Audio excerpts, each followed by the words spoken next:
Assalamualaikum warahmatullahi wabarakatuh. Innal hamdalillah nahmaduhu wa nasta'inuhu wa nastaghfiruh wa na'udzu billahi min shururi anfusina wa min sayyiati a'malina. May yahdihillahu fala mudhillalah wa may yudlil fala hadiyalah. Asyhadu an la ilaha illallah wahdahu la syarikalah wa asyhadu anna Muhammadan abduhu wa rasuluh la nabiyya ba'da. Rabbi shrah li sadri wa yassir li amri wahlul 'uqdatam min lisani yafqahu qawli. Amma ba'du. Terima kasih kepada Ustadz-Ustadzah sekalian di TPQ dan KPIT dan PK juga ya.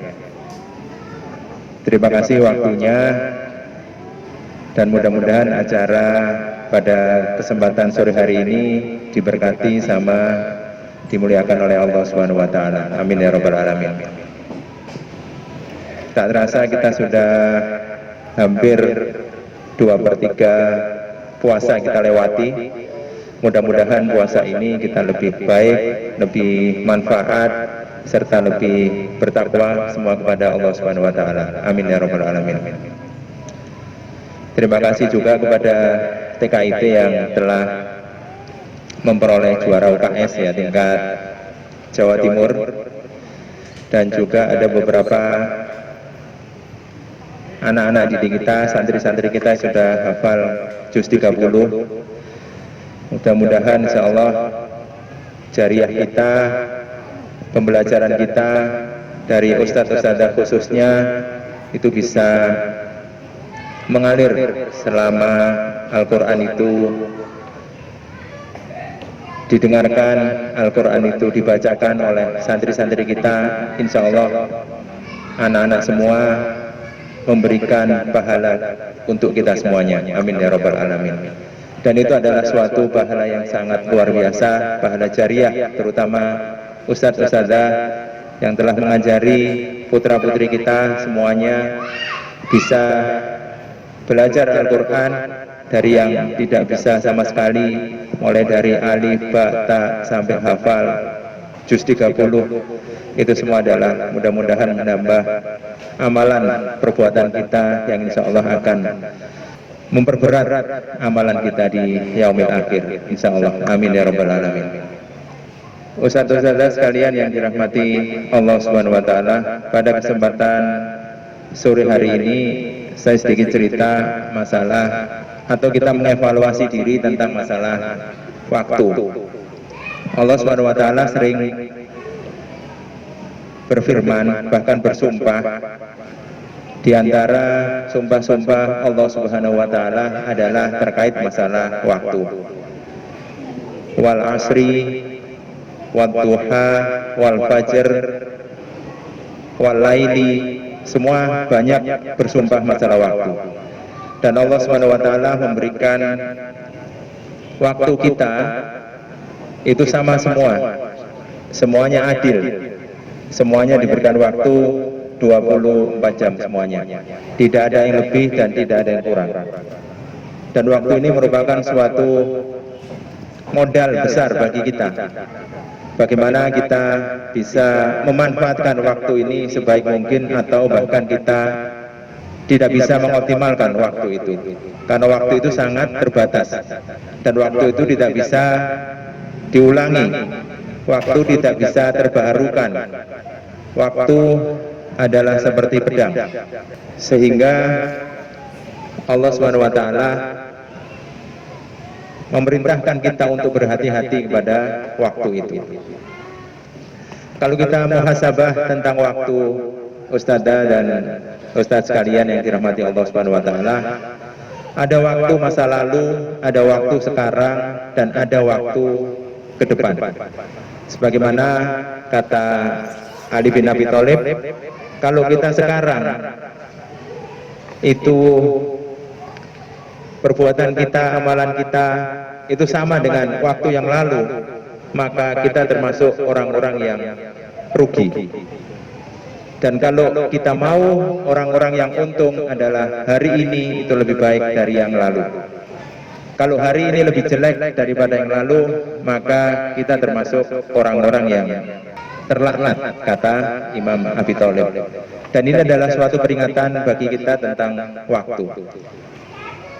kita mencoba mengingat-ingat atau memuhasabai tentang waktu masa lalu. Waktu masa lalu itu memang tidak bisa kita kembalikan untuk masa yang akan datang.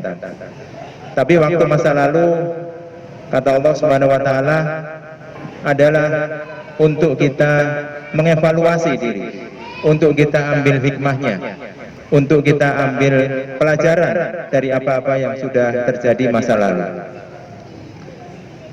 Dan semua peristiwa-peristiwa masa lalu yang terjadi pada diri kita, yang menimpa kita, baik itu yang jelek maupun yang baik, semuanya adalah sesuai dengan qada dan qadarnya Allah Subhanahu wa taala. Semua itu adalah takdirnya Allah Subhanahu wa taala. Oleh karena itu kita harus move on ya terhadap peristiwa-peristiwa masa lalu yang telah menimpa kita. Jangan sampai kita tersandra, jangan sampai kita trauma, jangan sampai kita terbelenggu oleh aktivitas atau kejadian-kejadian yang telah Allah berikan kepada kita masa lalu. Banyak orang-orang yang terbelenggu trauma terhadap masa lalu. Ada satu karyawan misalnya telah dimarahi oleh bosnya, sampai diumpat-umpat, sampai dia dijatuhkan mentalnya di hadapan karyawan yang lain. Masalahnya sama, ada karyawan yang lain di suatu perusahaan yang lain dijatuhkan mentalnya seperti itu. Masa lalu yang tidak baik, tapi masa lalu itu satunya bisa membawa bahagia, bisa membawa barokah pada saat dia bisa memaknai, bisa mengambil hikmah dari perjalanan masa lalunya. Yang satunya terbelenggu, kemudian dia trauma, kemudian dia tidak beraktivitas dan tidak mau bangkit lagi. Tapi yang satunya memandang bahwa, oh bosku ini memang tidak tahu karakter saya, oh bosku ini memang difitnah sama yang lain sehingga memarahi saya, padahal saya tidak bersalah. Itu menunjukkan bahwa masalah-masalah yang ada sebenarnya adalah masalah yang netral. Tergantung kita mencikapi dengan positif atau mencikapi dengan negatif thinking terhadap kejadian-kejadian masa lalu kita. Kita yakini masa lalu kita adalah paling baik menurut Allah Subhanahu wa taala. Dan harus kita merasakan bahwa itu adalah yang paling baik yang terjadi pada kita. Jangan sampai sekali lagi terbelenggu kita pada masa lalu. Jikalau saya tidak melakukan ini, maka tidak akan terjadi ini.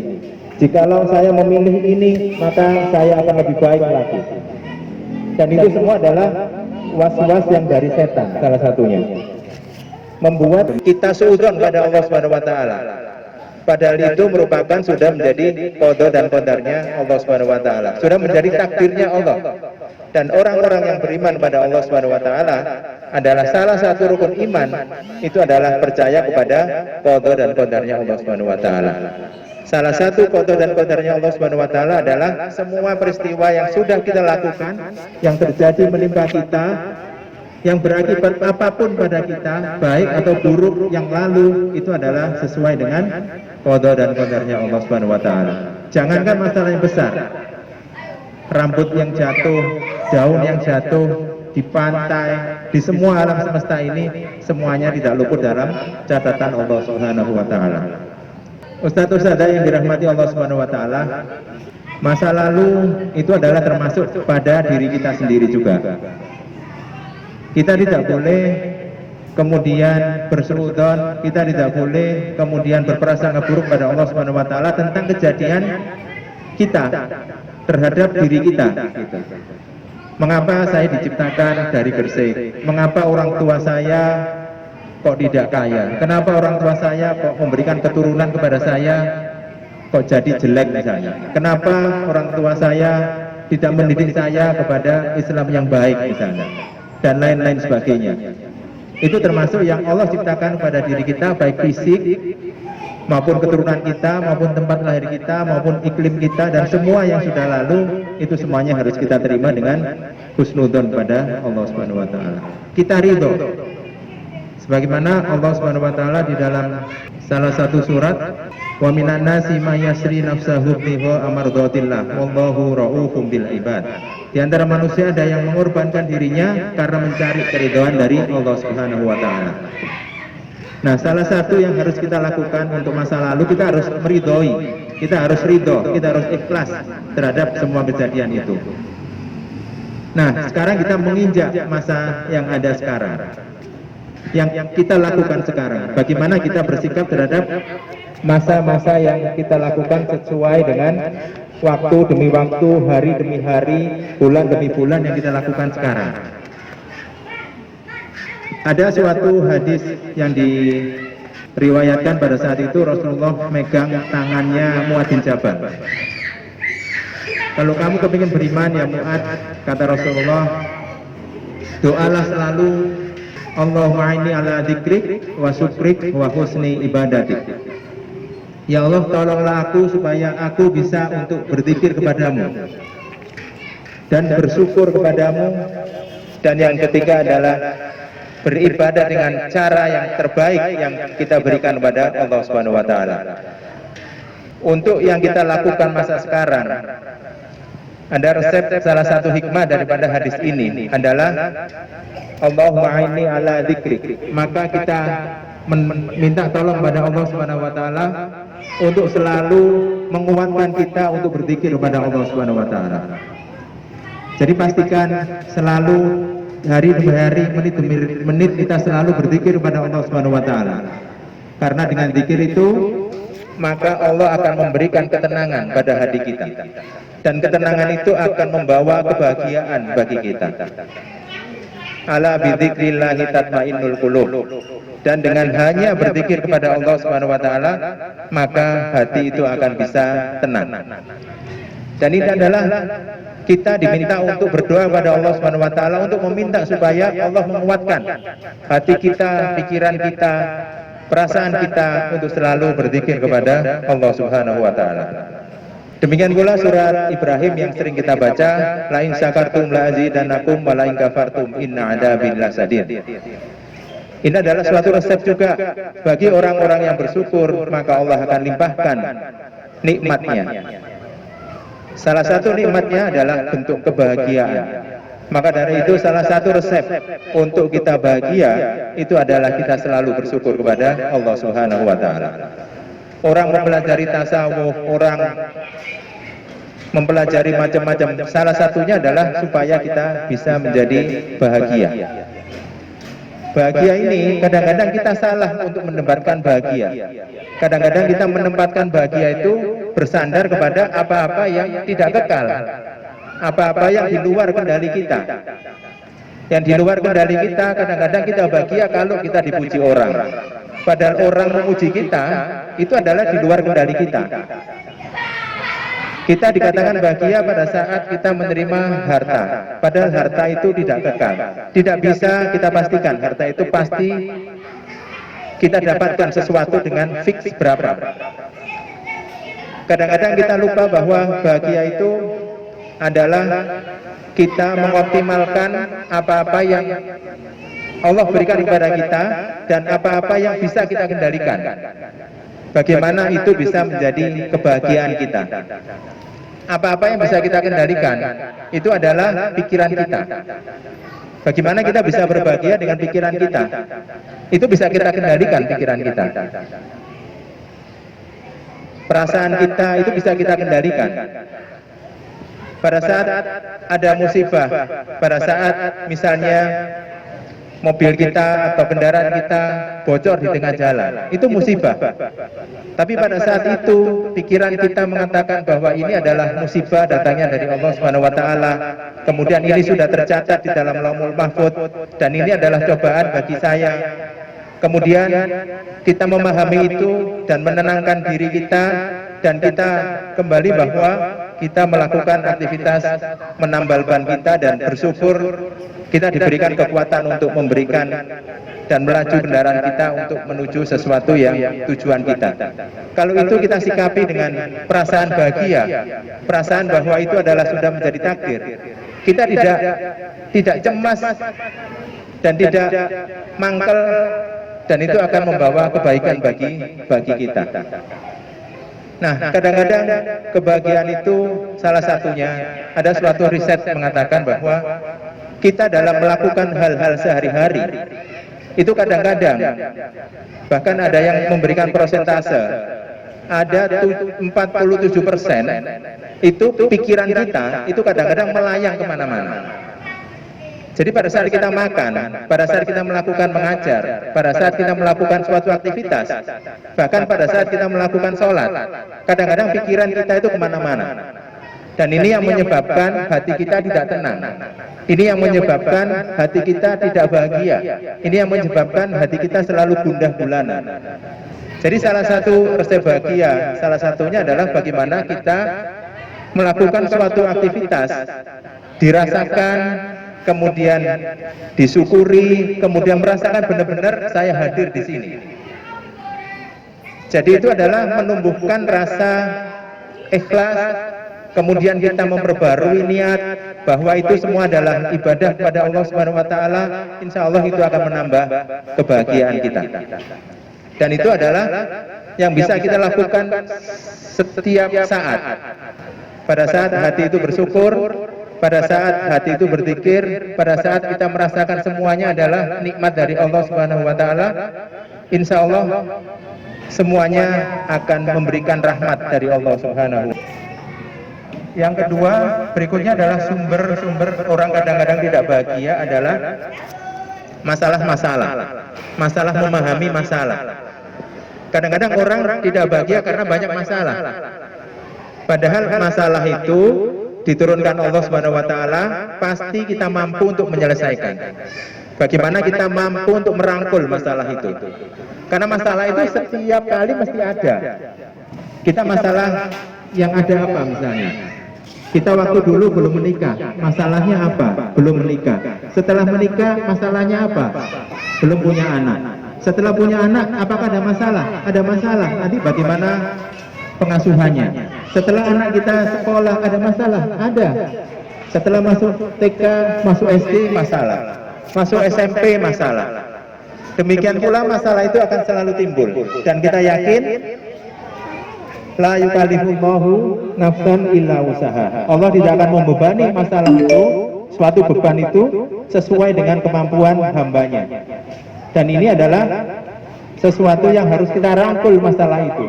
Sehingga masalah itu bukan sesuatu hal yang tabu, sesuatu hal yang harus kita jauhi, sesuatu yang kita menjadi tidak enak, suudzon pada Allah Subhanahu wa taala, tapi masalah itu harus benar-benar kita rangkul. Karena semua manusia hidup pasti ada masalah. Nah, yang ketiga adalah masalah waktu ke depan. Ya. Kadang-kadang orang khawatir terhadap masalah yang akan timbul kita ke depan. Itu menjadikan ibadah kita tidak enak. Padahal masa depan itu akan lebih baik kalau kita benar-benar bisa merencanakan dengan baik. Oleh karena itu kita tidak bisa menggabungkan ya apa-apa yang sudah terjadi masa lalu, apa-apa yang akan kita laksanakan, kita jalani saat ini, dan apa-apa perencanaan kita ke depan. Kalau kita gabung menjadi satu kesatuan di dalam pikiran kita, maka pikiran kita akan absurd, akan bingung gitu. Maka lepaskanlah masa lalu, jalani saat ini dengan syukur dan bahagia. Untuk yang ke depan kita rencanakan dengan sebaik mungkin, dan kita berdoa kepada Allah Subhanahu wa taala serta tawakal. Nah, kalau kita lihat di hadis tadi, Allahumma inni ala dzikrik wa syukrik wa husni ibadatik. Masa depan kita menginginkan adalah masa kita selalu bahagia, kepingin kita bahagia terus menerus, kita terlalu sukses. Kita berdoa, Rabbana atina fid dunya hasanah wa fil akhirati hasanah wa qina adzabannar. Kita selalu minta untuk bahagia di dunia, bahagia di akhirat, dan dijauhkan dari api neraka. Ada tiga hal yang selalu kita doa dan selalu kita minta kepada Allah Subhanahu wa taala. Kalau kita kembali lagi ke hadis ini, wa husni ibadatik. Ini adalah modal kita untuk ke depan. Orang yang sukses ya adalah orang yang bisa memanfaatkan semaksimal mungkin aktivitas yang ada di dunia ini untuk kehidupan kita di akhirat. Allah berfirman dalam surat Al-Hasyr, "Wabtaghi fima ataqallahu darul akhirah wa la tansa nasibaka minad dunya." Kehidupan next adalah kehidupan akhirat. Salah satunya di resep hadis tadi, wa husni ibadatik. Bagaimana ibadah kita laksanakan dengan sebaik mungkin, kita berikan pada Allah Subhanahu wa taala dengan sebagus mungkin. Itu adalah kesuksesan kita. Jadi kesuksesan kita itu bisa kita lakukan, bisa kita raih setiap hari kita sukses. Pada saat kita membaca Al-Quran, itu adalah kesuksesan kita. Pada saat kita merenung ayat-ayat Allah, itu adalah kesuksesan kita. Pada saat kita bercengkrama dengan keluarga kita dengan ikhlas dan membuat kita senang semua, itu adalah kesuksesan kita semuanya. Jadi kita susun ke depan itu lebih baik, insya Allah itu adalah kesuksesan kita. Dan kesuksesan itu adalah sesuatu yang bisa kita kendalikan, bukan sesuatu yang tidak bisa kita kendalikan. Yang bisa kita kendalikan adalah pikiran kita, perasaan kita, hati kita, dan perilaku kita, serta ucapan kita. Kalau keempat hal itu yang bisa kita kendalikan, kemudian kita lakukan untuk ibadah kepada Allah Subhanahu wa taala dengan baik, itulah kesuksesan. Dan itu insya Allah itu akan Allah berikan amal jariah pada kita semuanya dan memperberat timbangan kita. Oleh karena itu, Ustadz-ustadzah sekalian yang dirahmati Allah Subhanahu wa taala, dengan kita beraktif, kita mengamalkan Al-Qur'an di tengah-tengah Yayasan Pendidikan Al-Ibroh ini, insya Allah itu akan menambah kesuksesan kita baik di dunia maupun di akhirat. Amin ya rabbal alamin. Dan kalau kita yakini dengan ikhlas, kita pahami dengan baik, kita lakukan sehari-hari dengan proses yang kita bisa melakukan dengan syukur, dengan bahagia, anak-anak kita bisa tersentuh dengan baik, kemudian dia bisa mengamalkan di rumahnya, di setiap kehidupannya, insya Allah akan mengalir pahala kita yang tidak terputus-putus.